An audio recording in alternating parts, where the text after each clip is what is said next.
Buenas noches, hermanos, hermanas, amigos y amigas. Un día más aquí desde la parroquia de la Ascensión de la Iglesia Española Reformada Episcopal, dando comienzo a nuestro oficio vespertino y, como siempre, planteándonos una intención de oración en este oficio. Hace unos días escuchábamos las cifras del desempleo entre los jóvenes y la verdad es que realmente son alarmantes y queremos poner en oración a nuestros jóvenes, en concreto en nuestro país, pero también queremos poner en oración a los jóvenes en otras partes del mundo para que puedan tener realmente un futuro en sus vidas. Padre, en esta noche queremos regocijarnos en tu presencia, queremos acercarnos a ti, queremos que nos concedas la gracia de sentirte en nuestros corazones, de sentir, Señor, que estás a nuestro lado. Señor, queremos que en medio de esta tempestad que estamos viviendo, de estos tiempos de angustia, de incertidumbre hacia el futuro, tú tomes el control, Señor, de los tiempos y calmes la tormenta. Y te pedimos de una manera muy especial por nuestros jóvenes, para que ellos de verdad puedan tener un futuro en sus vidas. Te pedimos de manera especial por nuestros jóvenes de España con ese alto nivel de desempleo, para que nuestros gobernantes puedan actuar con sabiduría y puedan tener realmente un futuro. Te lo pedimos todo en el nombre de Jesús. Amén.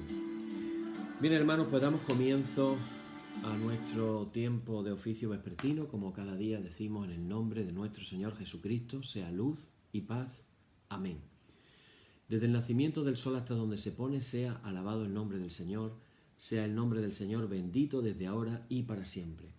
Oh Dios, cuyo nombre es bendito desde la salida del sol y hasta su ocaso, llena de ciencia nuestros corazones y abre nuestros labios en tu alabanza, para que, como eres bendito con el debido honor por todos los siglos, así seas alabado de oriente a occidente por todas las naciones. Amén. Por tu misericordia, oh Dios nuestro, que eres bendito y vives y gobiernas todas las cosas por los siglos de los siglos. Amén. El número 2 de nuestra liturgia, el párrafo número 2, dice: no a nosotros, Señor, no a nosotros, sino a tu nombre da gloria, por tu misericordia, por tu verdad. Oíd el resumen que nuestro Divino Maestro ha hecho de los mandamientos de Dios. Amarás al Señor tu Dios con todo tu corazón, con toda tu alma y con toda tu mente. Este es el primero y el grande mandamiento. Y el segundo es semejante a este: amarás a tu prójimo como a ti mismo. De estos dos mandamientos pende toda la ley y los profetas. Y a nosotros, discípulos suyos, nos ha dado Jesús un mandamiento nuevo, diciendo: este es mi mandamiento, que os améis los unos a los otros como yo os he amado. En esto conocerán todos que sois mis discípulos, si tuvierais amor los unos con los otros. Oremos, hermanos, todos juntos. Señor Jesucristo, sin cuya ayuda nada podemos hacer, vive en nosotros y capacítanos con tu gracia para que, llevando mucho fruto, demos gloria al Padre Celestial. Amén.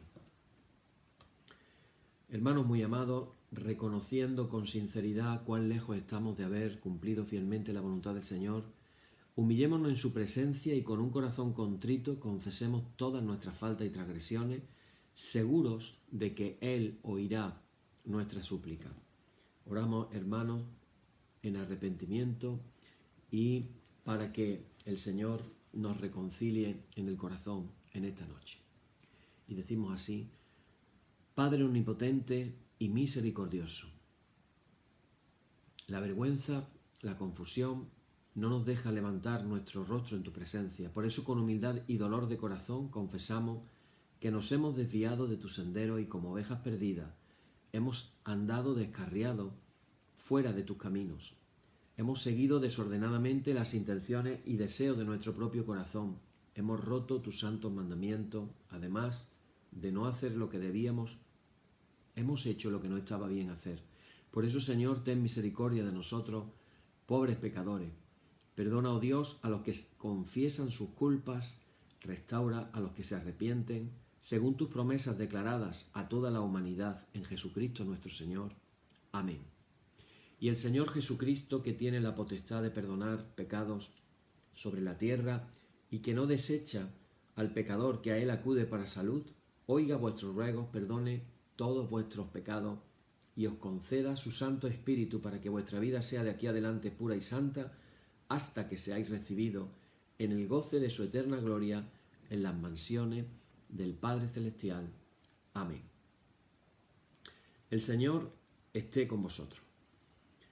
Alabaré al Señor conforme a su justicia y cantaré al nombre del Señor el Altísimo. Aleluya. Te ensalzaré, mi Dios y Rey, y bendeciré tu nombre para siempre jamás. Gloria y honor al Padre y al Hijo y al Espíritu Santo por los siglos de los siglos. Amén. Señor, abre nuestros labios y nuestra boca anunciará tu alabanza. En esta noche, hermanos, vamos a leer los primeros versículos del Salmo número 18, que es un salmo largo. Y vamos a leer nada más que hasta el versículo número 6. Del 1 al 6, Salmo número 18. Un salmo que se titula Acción de gracia por la victoria. Un salmo también de David. Pone en la introducción también, Salmo de David, siervo del Señor, el cual dirigió al Señor las palabras de este cántico el día que le libró el Señor de mano de todos sus enemigos y de manos de Saúl. Y dice, entonces dijo, te amo, oh Señor, fortaleza mía, Señor, roca mía y castillo mío y mi libertador, Dios mío, fortaleza mía, en Él confiaré, mi escudo y la fuerza de mi salvación, mi alto refugio. Invocaré al Señor, quien es digno de ser alabado, y seré salvo de mis enemigos. Me rodearon ligaduras de muerte y torrentes de perversidad me atemorizaron. Ligaduras del Seol me rodearon, me tendieron lazo de muerte. En mi angustia invoqué al Señor y clamé a mi Dios. Él oyó mi voz desde su templo, y mi clamor llegó delante de él, a sus oídos. Gloria y honor al Padre, y al Hijo, y al Espíritu Santo, por los siglos de los siglos. Amén. Bien, hermanos, pues hoy vamos a terminar nuestra segunda bienaventuranza. Estamos con la segunda parte del estudio bíblico que estamos haciendo de la segunda bienaventuranza. La segunda bienaventuranza, que es aquella que dice, bienaventurados los que lloran, porque ellos serán consolados o ellos recibirán consolación. Bueno, estuvimos hablando acerca de la tristeza normal en la vida y también de la tristeza continua en la vida cristiana. Entre más tiempo que somos cristianos, más tiempo llevamos los caminos del Señor, podemos sentirnos, sin darnos cuenta, más tristes por el pecado. Y bueno, hoy vamos a ver de alguna manera cómo podemos crecer y cómo podemos salir de eso. Hemos visto cómo en el Eclesiastés, el libro de Eclesiastés, se nos habla de que hay un tiempo para todo en la vida, ¿no? Hay un lugar también para la diversión, para el gozo, y el Señor quiere que nos alegremos y el Señor quiere que nos regocijemos. Y ya lo voy a decir de antemano, no hay mayor alegría que cuando nos sentimos perdonados por Dios. Hay tantos testimonios que, bueno, no es el caso hablarlo ahora, pero hay tantos testimonios de las personas que han sido tocadas por Dios, liberadas por Dios. Recordemos aquellas palabras famosas de Martín Lutero cuando dijo, al entender que la salvación era por la fe y no por las obras de la ley, y él dijo, para mí fue como que se me abrieran las puertas del paraíso. También he podido escuchar testimonios, por ejemplo, de algunas personas en la Iglesia Católica cuando han podido hacer la confesión de todos sus pecados de toda una vida. Evidentemente pecados importantes no, porque si no, no habría tiempo para confesarlo todo. Y después de recibir el perdón de los pecados, han sentido una liberación realmente transformadora. Sin embargo, fijaros en las palabras de Santiago. Santiago es muy directo. Él dice que cuando nosotros nos acercamos a Dios, Santiago capítulo 4, versículo 8, Él se acercará a nosotros, o a vosotros, le está diciendo a los que escribe, ¿no? Y entonces le dice las siguientes palabras, después de eso les dice: limpiad vuestras manos, pecadores, purificad vuestros corazones, vosotros los de doble ánimo, sed miserables y llorad, vuestra risa se convierta en lloro y vuestro gozo en tristeza. Cuando uno lee estos versículos, nos damos cuenta de que en Eclesiastés se nos habla de que hay un tiempo para todo, pero aquí se nos está hablando precisamente de que hay un momento en el que más bien lo que tenemos que hacer es dejar de reírnos. Y es un momento de, por decirlo de alguna manera, apagar la superficialidad, la frivolidad, la necedad, la torpeza del mundo y ponernos a pensar seriamente. Hoy, en cierta manera, vamos a estar un poquito serios, pero van a ser verdades espirituales realmente muy profundas. Y es que hay una realidad que tenemos que enfrentar y no es otra que la de que hay un cierto quebrantamiento continuo en la vida de un cristiano. En los tiempos, además, que estamos viviendo, tiempos posiblemente mucho más serios de lo normal. El otro día escuchaba el testimonio de una hija que decía, precisamente esto va a resultar en ocasiones muy, muy triste y muy doloroso, con el tema del coronavirus. Ella decía, pues yo me fui a una fiesta, me contagié, contaba este testimonio, ¿no? Llegué de la fiesta sin saber que estaba contagiada y contagié a mi padre, que mi padre tenía 49 años, digo tenía. Dice, y resulta que en tan solo 3 días que se había contagiado, fue ingresado en el hospital y en otros 4 días más falleció. Entonces, hermanos, tenemos que ser conscientes de que vivimos tiempos de pandemia, de, vamos a decir, incertidumbre tremenda, en la que es como que nos pusiéramos todos a mirarnos el uno al otro y dijéramos, ¿serás tú? ¿Seré yo? ¿Será aquel? ¿Será el otro? ¿Será el vecino el que se va a contagiar y se va a morir? Pues realmente en esa incertidumbre estamos. Entonces yo creo que son tiempos, hermanos, para estar realmente tomándonos la vida cristiana de lo más serio posible, en el sentido de no vivir la vida cristiana de una manera superficial y de una manera como que todo diera igual, como que seguimos en las mismas, sino que ser conscientes de que estamos, algunas personas, sálvese quien puede, ojalá que nos salvemos la mayoría, nos jugamos nuestro destino eterno. Estamos en ese juego ahora mismo, el destino eterno. Y no sé si estamos entendiendo la naturaleza de las cosas y la importancia, repito, que estamos viviendo. Dice el profeta Isaías, capítulo 22, versículo 12, dice, por tanto, el Señor de los ejércitos llamó en este día a llanto y a endechas, a raparse el cabello y a vestir cilicio. Y he aquí gozo y alegría, matando vacas, degollando ovejas, comiendo carne, bebiendo vino, diciendo, comamos y bebamos, porque mañana moriremos. Bueno, la historia básicamente es que el profeta, advertido por la palabra de Dios, le está diciendo al pueblo que tengan una actitud de llanto, de endecha, en pocas palabras, de humillación, de ayuno, precisamente porque lo que se les venía encima era los ejércitos del norte, que iban a invadir Judá. Entonces, ¿qué ocurre? Que el pueblo, la respuesta que tuvo, siendo inconsciente de la realidad que se le venía, en vez de hacer caso al profeta, lo que hizo fue, pues ya lo hemos leído, comamos y bebamos porque mañana moriremos. ¿Os recuerda esa frase algo? Bueno, pues esa frase estuvo en la boca de Jesús, en referencia a aquel hombre que llenó sus graneros y dijo, bueno, pues ya tengo más que suficiente como para vivir, me jubilaré, me dedicaré a comer y beber. Y entonces Jesús dice, lo que no sabe ese hombre es que mañana mismo Dios lo va a reclamar su alma.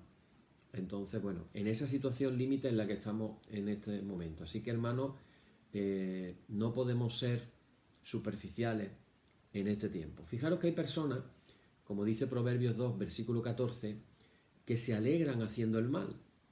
Dice que se huelgan en las perversidades del vicio, que se deleita en la perversidad del alma, en la perversidad, perdón, de la maldad. Y este tipo de personas, pues lo estamos viendo en la televisión, son todas aquellas que se están saltando las reglas, y aquí lo dice muy claro, las perversidades del vicio. Bueno, pues ya vosotros habéis visto imágenes en la televisión que en muchos casos pues nos hablan de eso. Segunda de Tesalonicenses, capítulo 2, versículo 12, dice también, a fin de que sean condenados todos los que no creyeron a la verdad, sino que se complacieron en la injusticia. Es decir, ¿por qué se condena a la gente? La gente se condena por no creer la verdad. No es que Dios te condene, tú te condenas. Y te condenas por no creer la verdad y complacerte en la injusticia. Mucho de eso también estamos viviendo en nuestros días, inclusive, voy a decir algo un poquito duro, inclusive en la misma iglesia. La pregunta es, ¿estamos buscando la verdad? ¿Estamos buscando la verdad o nos complacemos en la injusticia? ¿Hay injusticia en nuestras iglesias, en nuestras denominaciones? ¿O estamos buscando, hermanos, con seriedad, estamos buscando la verdad que no puede encontrarse en otro lugar que la misma palabra de Dios? Así que, hermanos, estamos hablando aquí de un tipo de tristeza que viene en primer lugar por nuestro pecado. Y estamos hablando del camino, estamos subiendo esa escalera de la bienaventuranza, recorriendo el camino en esta bienaventuranza segunda. Ya hemos hablado de la manera de entrar al reino y también hablamos de que bienaventuranza habla de felicidad en el reino. Y claro, cuando no lloramos, voy a decir esta idea que también es un poquito fuerte, cuando no lloramos por el pecado, lo siguiente que sucede en nuestras vidas es que no nos arrepentimos. Curiosamente, yo te animo, si tú tienes la Biblia delante en tu casa, te animo a que leas Romanos, capítulo 1, versículo del 18. Y a partir de ahí se habla de cómo funciona todo esto del pecado, ¿no? Y dice versículo 22, el versículo 21 dice, pues habiendo conocido a Dios, no le glorificaron como a Dios, ni le dieron gracia, sino que se envanecieron en su razonamiento y su necio corazón fue entenebrecido. Fijaros, perdón, cuando no le damos gracia ni glorificamos a Dios, lo que pasa a continuación es que entramos en un envanecimiento de nuestro razonamiento, la soberbia del conocimiento. Dice, y su necio corazón se llenó de tinieblas, fue entenebrecido. No damos gracia, no damos gloria a Dios, nos volvemos soberbios y nuestro corazón se llena de tinieblas. Dice, profesando ser sabios, se hicieron necios, nos volvemos necios. Luego dice, y cambiaron la gloria del Dios incorruptible en semejanza de imagen de hombre, corruptible, de aves, de cuadrúpedos, de reptiles, por lo cual también Dios los entregó a la inmundicia. Otra escalera más, que en vez de subir para arriba, hermano, la estamos bajando para abajo. La inmundicia. En las concupiscencias de sus corazones, otro escalón más para abajo. De modo que deshonraron entre sí sus propios cuerpos, ya que cambiaron la verdad de Dios por la mentira. Hermano, hay mucha gente en el mundo ahora mismo que está cambiando la verdad de Dios por la mentira. La Biblia es tan clara en muchas cosas. Así que, hermano, repito la idea, cuando no lloramos el pecado, ya no nos arrepentimos. Y cuando no nos arrepentimos, ya no confesamos. Esto es una cadena. Y cuando no nos confesamos, entonces, ¿sabes qué va a pasar? Que entonces se van a levantar barreras entre nosotros y Dios. Acordaros que la clave de los sacrificios del Antiguo Testamento, cuando tú lees el libro de Levítico, ¿para qué? ¿Por qué eran los sacrificios? Era para restaurar la relación de amistad con Dios. Quiere decir que cuando No lloramos por el pecado, no nos arrepentimos, no confesamos, y cuando no nos confesamos se crean barreras entre Dios y nosotros. Y cuando se crean esas barreras, lo siguiente es perder la bendición. Así que si anhelamos esa felicidad de la que nos hablan las bienaventuranzas, hermanos, tenemos que arrepentirnos de la tristeza a la felicidad verdadera, llorar por el pecado, lavar el alma, y eso va a soltar sobre nosotros la bienaventuranza. Podemos enfrentar nuestra realidad espiritual de diferentes maneras. Si yo te dijera a ti ahora que tú hagas un análisis rápido de cuál es tu situación espiritual, cómo te encuentras, cómo te sientes. Hablábamos en la primera bienaventuranza de la quiebra espiritual, de la oración del pobre, de reconocer nuestra necesidad de Dios. Necesitamos a Dios. No es una cuestión de obras, es una cuestión de gracia. Lo necesitamos a Dios. Somos pobres sin Dios. ¿Y cómo enfrentamos nuestra realidad espiritual? Fijaros que en la Biblia se nos habla, primero, cómo enfrentaron su realidad espiritual los fariseos. ¿Y qué hicieron los fariseos? Los fariseos lo que hicieron fue levantar una fachada falsa, viviendo una vida de engaño. Fíjate lo que le dijo Jesús a los fariseos. Le dijo: soy sepulcro blanqueados. Por fuera se ven blanquitos, pero por dentro ¿qué hay? Hueso. Y algunas personas podemos hacer eso. Oímos testimonio de eso realmente durante todo el tiempo. Las personas pueden venir a la iglesia, pueden seguir a la multitud, hacen todo lo que el mundo espera que hagan para buscar la aprobación de los padres, la afirmación de sus amigos, pero están viviendo, hermano, o estamos viviendo una vida de engaño, una vida como la que vivían los fariseos. Al contrario, si nosotros reconocemos nuestra realidad espiritual, reconocemos la realidad del pecado en nosotros, entonces podemos admitir la realidad, y desde la realidad podemos tomar decisiones para que nuestra vida se arregle. Es posible que en los tiempos de Jesús muchas de las personas que escucharon su mensaje se marcharan a su casa con esa idea en mente y diciendo: tengo que arreglar mi vida. Mucha gente posiblemente en los tiempos de Jesús vivió esa experiencia. Otra manera de enfrentar la realidad espiritual fue la manera en que la hizo Judas. ¿Cómo lo hizo Judas? Evidentemente podemos ver el pecado en nuestra vida, ser conscientes del pecado en nuestra vida, igual que Judas fue consciente, pero se puede llegar a tal grado de desesperanza por el pecado que la desesperanza lleva al suicidio. Por cierto, hermano, algo que no se está comentando de la televisión, porque no es algo correctamente político, algo correcto, es que está subiendo de una manera increíble el índice de suicidio en el mundo, y eso tiene que estar muy relacionado con la desesperanza. Hay una desesperanza. La respuesta correcta no es admitir el pecado y cubrirlo, sino tratar de que cambiemos, no admitirlo y llegar a la desesperanza al punto de morir. Realmente no tiene ningún sentido. Debemos de admitirlo y venir a Dios. Venir a Dios, que por su gracia y su misericordia Él va a restaurar nuestras vidas. Vemos dos ejemplos de cómo no hay que enfrentar nuestra realidad espiritual. Pero en la Biblia también se nos habla de un ejemplo que lo enfrentó bien. Empezó mal, pero terminó bien.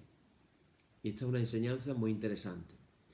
En Lucas capítulo 15 aparece una de las parábolas más bonitas de la Biblia y de la literatura universal. La parábola famosa del hijo pródigo, que a mí me había oído decir en varias ocasiones que debería de llamarse la parábola del padre bueno, en vez de la del hijo pródigo, porque el personaje central no es el hijo, es el padre. Bueno, lo hizo bien.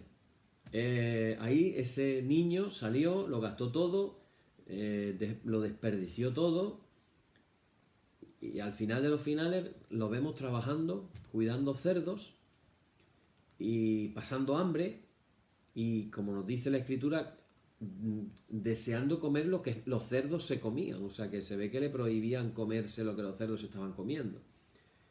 Y bueno, y ahí estaba él. Él que había sido el hijo de un padre, vamos a decir, económicamente bien, que había comido de una manera adecuada, y resulta de que, bueno, este chico vive una vida de disipación, pero finalmente toma la decisión correcta. Acordaros que él lo admitió. Empezó a darse cuenta y dice, ¿qué hago yo aquí? Si uno de los jornaleros de mi padre vive mejor que yo. Y entonces es consciente de la pobreza espiritual a la que ha llegado, a la miseria, y entonces se plantea la vuelta y se plantea por el camino, voy a hablar con mi padre y le diré, Padre, ya no soy digno de ser llamado hijo tuyo, ya no soy digno de ser llamado hijo tuyo, perdóname, admíteme como uno de tus obreros. Pero ya sabemos el final de la historia. Cuando el padre lo vio llegar viniendo desde lejos, salió corriendo, lo abrazó, lo recibió, lo bendijo, le puso un traje, le puso un anillo, celebraron fiesta.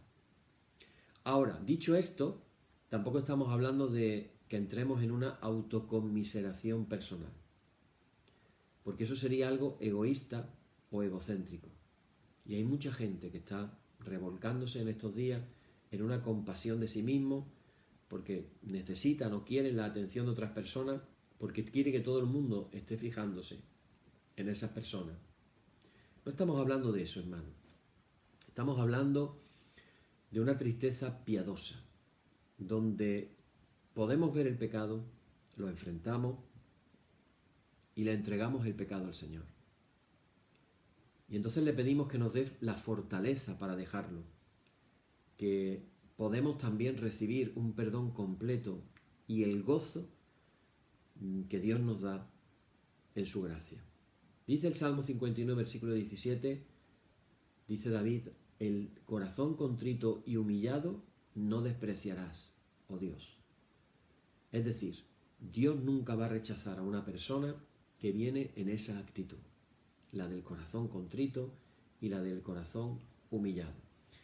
Tenemos a Pablo en Romanos capítulo 7, uno de los capítulos de Romanos más curiosos y más controvertido, en el que la manera en que leemos el relato que Pablo nos cuenta pareciera casi como que Pablo estuviera llorando. Fijaros que en el versículo 14 empieza a decir, sabemos que la ley es espiritual, pero yo soy de la carne, vendido en esclavitud al pecado, porque lo que hago no lo entiendo y no estoy practicando lo que me gustaría hacer. Hago lo que aborrezco. En el versículo 18 dice, porque yo sé que en mí no mora nada nuevo, esto es en mi carne. En el 19, el bien que quiero hacer no lo hago, practico la maldad misma que no quiero. Y así va diciendo cosas hasta que ya en el versículo 24 termina declarando, miserable de mí, ¿quién me librará de este cuerpo de muerte? La verdad es que si te lo imaginas a Pablo llorando, diciendo estas palabras, tiene toda la lógica del mundo.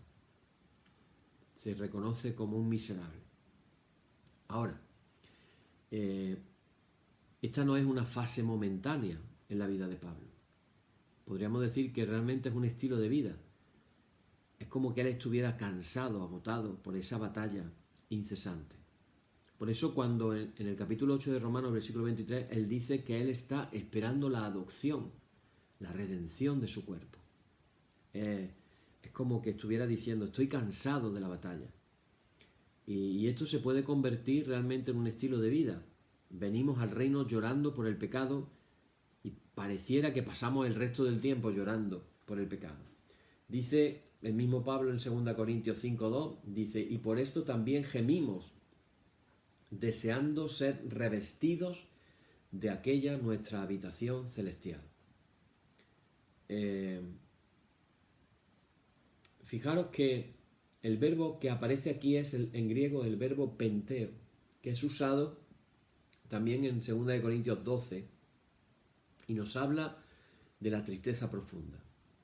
Una tristeza profunda interna en un presente continuo, es decir, permanente.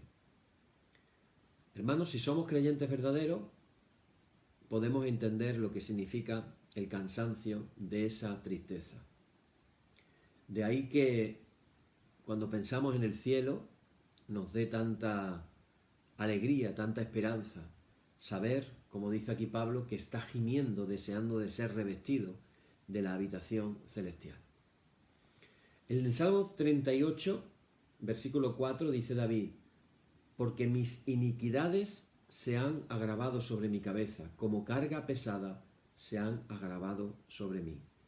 El pecado, hermanos, como lo expresa ahí David, es algo que realmente causa cansancio. Inclusive el mismo Jesús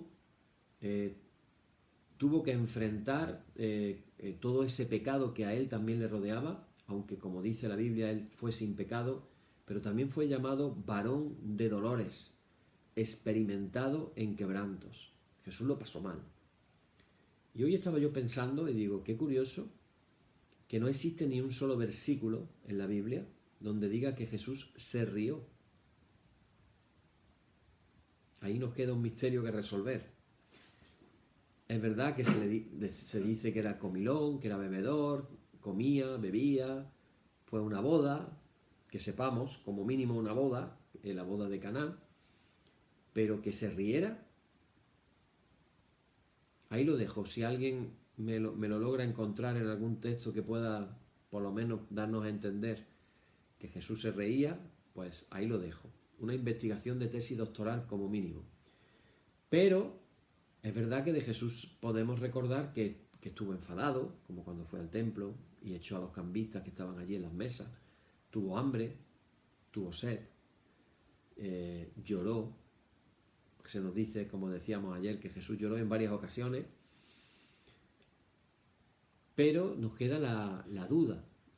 Hay otro pasaje que nos va a traer también cierto interés. Juan capítulo 8, versículo 57 dice, esto es muy misterioso, dice: entonces le dijeron los judíos, aún no tienes 50 años. ¿Y has visto a Abraham? ¿Por qué dirían eso?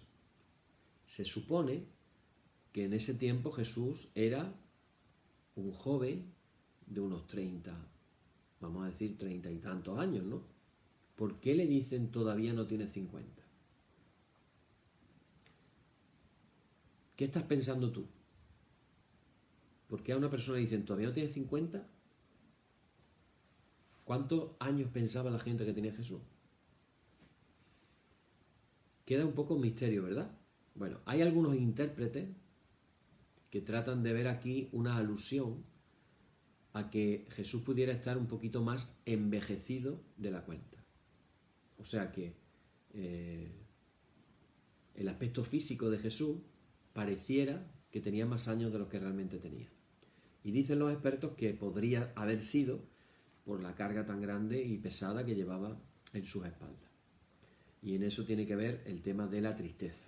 Bueno, ¿cuál es el resultado de este tipo de tristeza?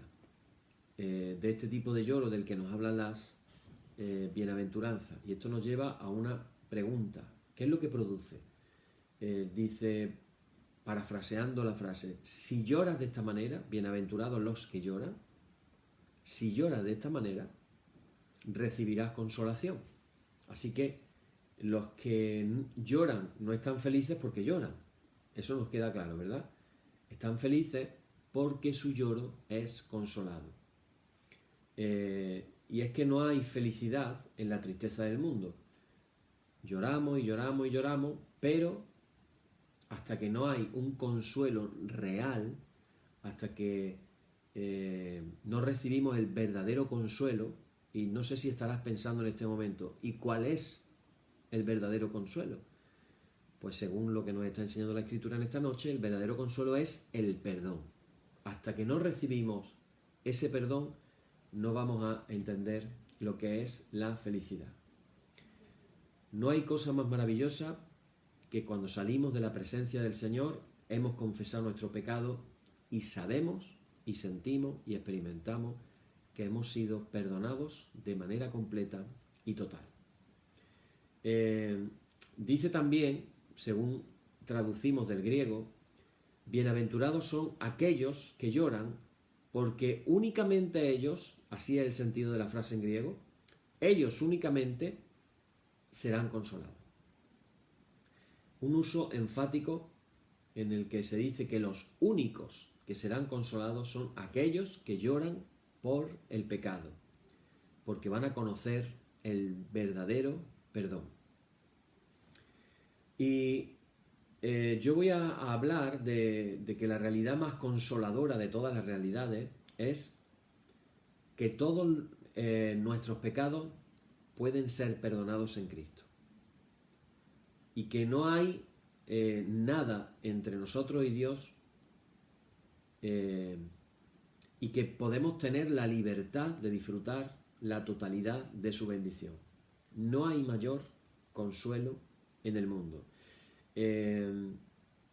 No hay alguien que seque nuestras lágrimas porque no son lágrimas de penitencia. Pero nosotros, los que podemos llorar lágrimas de penitencia, seremos consolados por el perdón. ¿Qué significa la palabra consolación? ¿Qué significa la palabra consolación? Por cierto, os animo a investigar que San Ignacio hablaba de tiempos de consolación y tiempos de desconsolación. Os animo a que investiguéis qué decía San Ignacio al respecto. Lo podéis buscar en el Google, seguro que encontráis. Un tiempo de consolación. ¿Qué es la consolación? En griego, parakeleo significa ser consolado.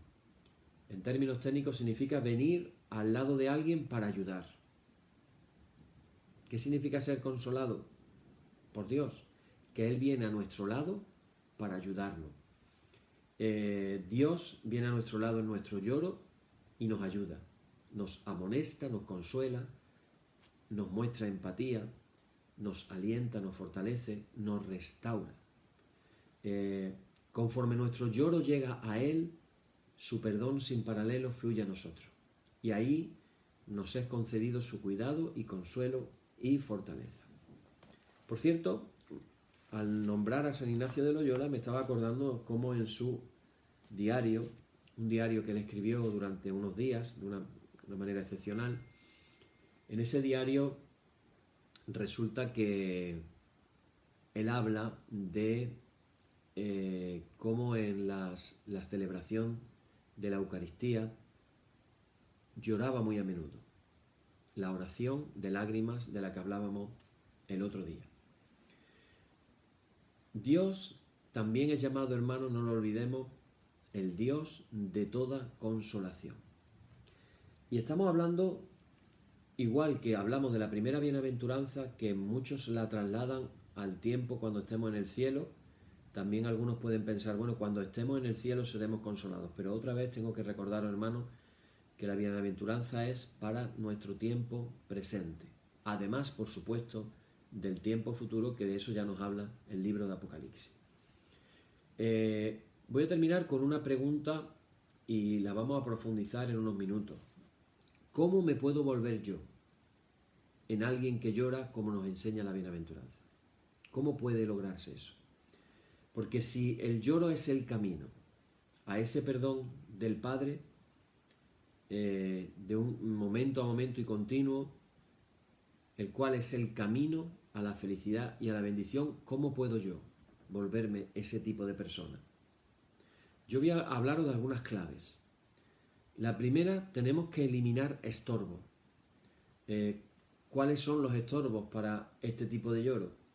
Pues vamos a hablar en primer lugar de la dureza del corazón, resistir al Espíritu Santo, lo que se llama un corazón de piedra. Y aquí tenemos que evaluarnos nosotros mismos. ¿Cómo está nuestro corazón? ¿Es de piedra o tiene sensibilidad? Hebreos capítulo 3, versículos 7 y 8 nos recuerda: no endurezcáis vuestros corazones. No endurezcamos nuestros corazones. Porque un corazón de piedra, hermano, no puede llorar. Está carente de toda gracia. La palabra no lo puede romper. Simplemente está atesorando la ira para el día de la ira.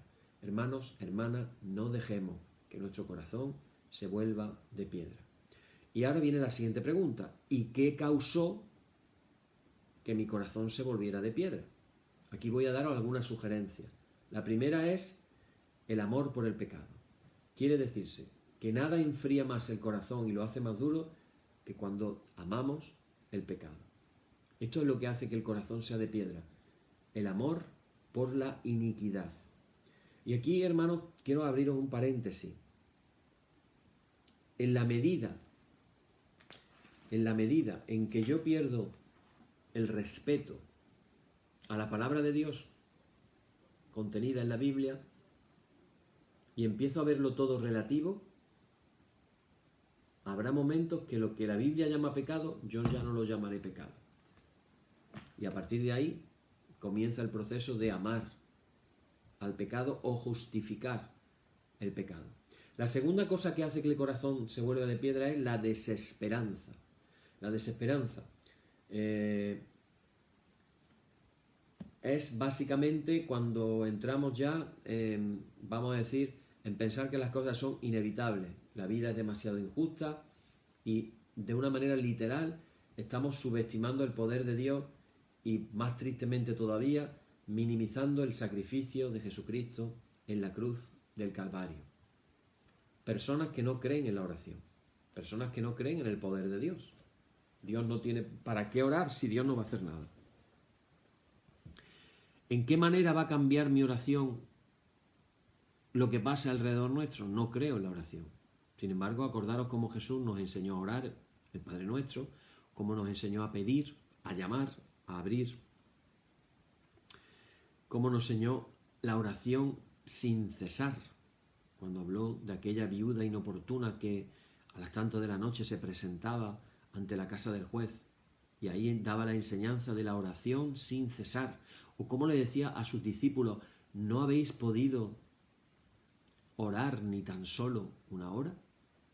Así que no podemos decir que en Jesús no está la enseñanza de la oración de modo teórico y práctico, porque Él fue un ejemplo de una persona orante, de una persona que hablaba con su Padre, que se retiraba a orar a solas con Él y que hacía las cosas que su Padre decía que tenía que hacer y decía las cosas que su Padre decía que tenía que decir. Una vida de comunión permanente. Así que, hermano, la desesperanza está reñida con la oración. Si creo en la oración, voy a vencer la desesperanza. Si tienes desesperanza en tu vida en este momento, necesitas recuperar la fe en la oración. Fijaros lo que dice Jeremías 18, versículo 12, dice, y dijeron, es en vano. Esa es la desesperanza, es en vano. Porque en pos de nuestros ídolos iremos y haremos cada uno el pensamiento de nuestro malvado corazón. Así que, debido a que no hay esperanza, no hay manera de salir. Entonces, por eso dice, hagamos lo que queramos. Ese es el lenguaje de la desesperanza. Cuando empezamos a decir, hagamos lo que nos dé la gana, ahí ya está interviniendo la desesperanza. Hay otra cosa que endurece el corazón y es el engaño o la arrogancia. Es cuando decimos, bueno, en realidad no estoy mal.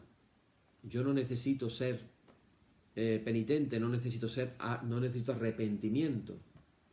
Esto es como el doctor necio, que en vez de tratar una enfermedad mortal, la trata como si fuera un resfriado.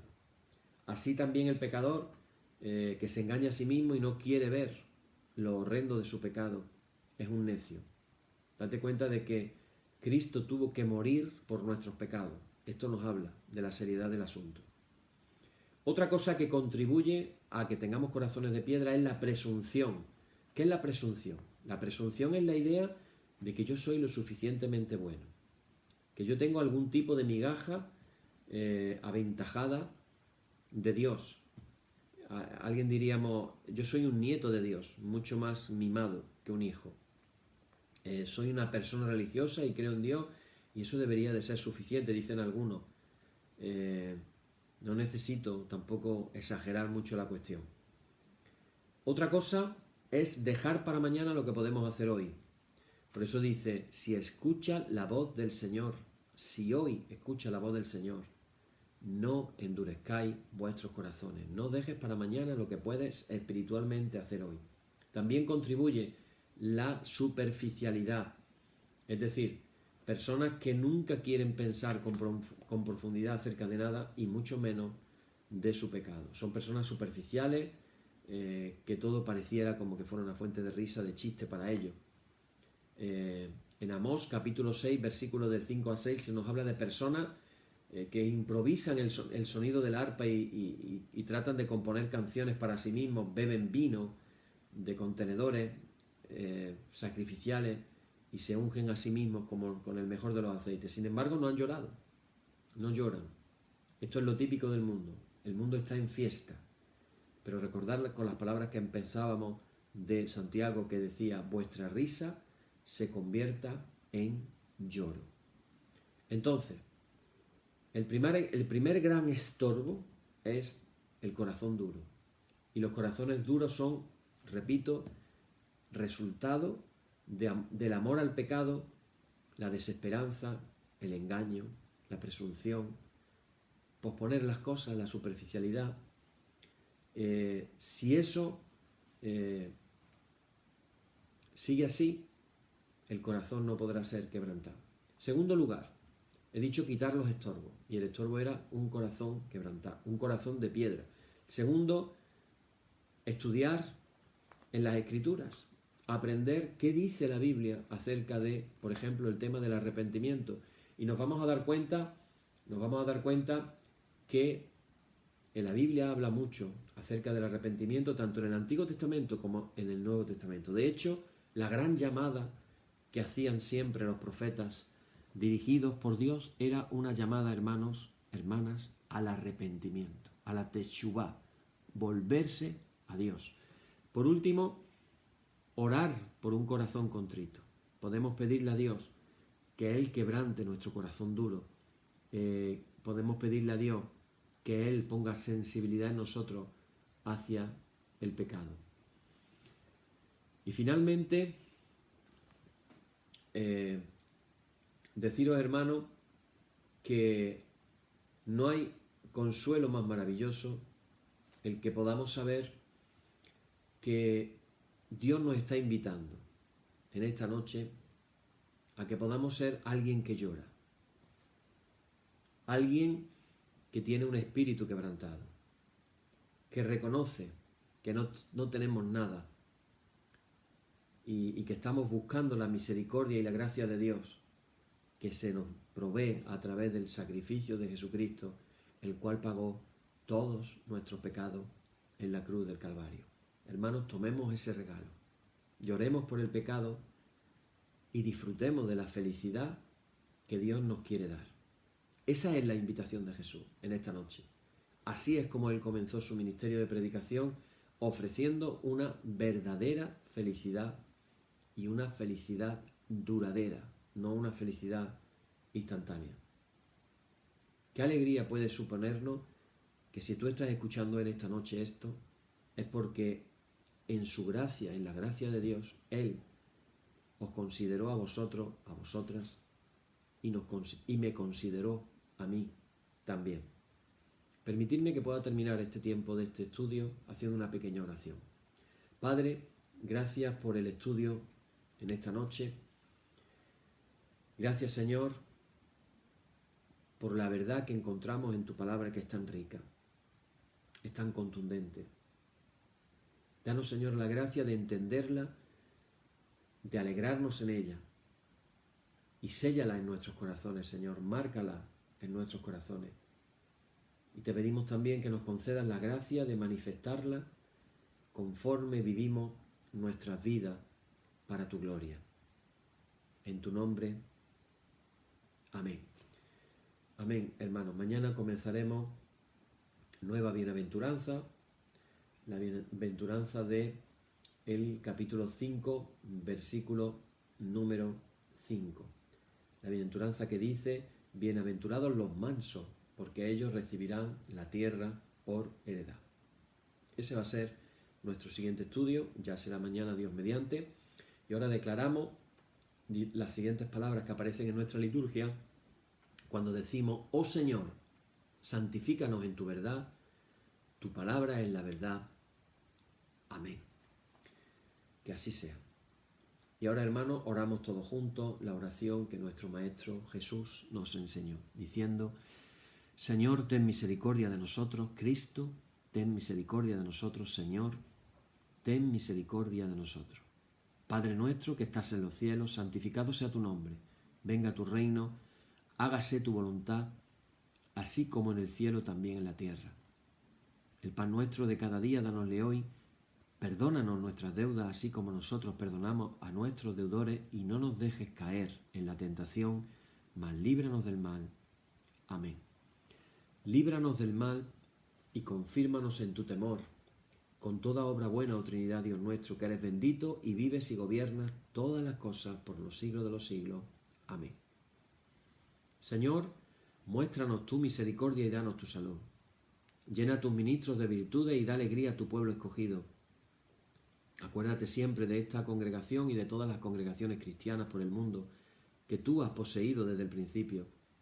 Oh Dios, purifica nuestros corazones y no quites de nosotros tu Santo Espíritu. Por la tarde, de mañana y al mediodía, justo es, oh Señor, que te alabemos. Señor Dios omnipotente, que de la tarde, la mañana y el mediodía has hecho un día solo y has mandado al sol que conozca su ocaso, abre, te rogamos, las tinieblas de nuestros corazones y brillando tú en ellos, te conozcamos como Dios verdadero y luz eterna. Amén. Por tu misericordia, oh Dios nuestro, que eres bendito y vives y gobiernas todas las cosas por los siglos de los siglos. Amén. Hermanos y hermanas, en el nombre de Jesucristo nuestro Señor, terminemos con paz. Gracias sean dadas a Dios. Amén. Y la paz que al subir a los cielos dejó Jesús a sus discípulos sea siempre con vosotros en toda su plenitud. Y la bendición de Dios el Padre Omnipotente y del Hijo y del Espíritu Santo descienda sobre vosotros y more en vosotros eternamente. Amén. Amén, hermanos, pues terminamos en esta noche la bienaventuranza de felices los que lloran, porque ellos serán consolados. Amén. Hasta mañana.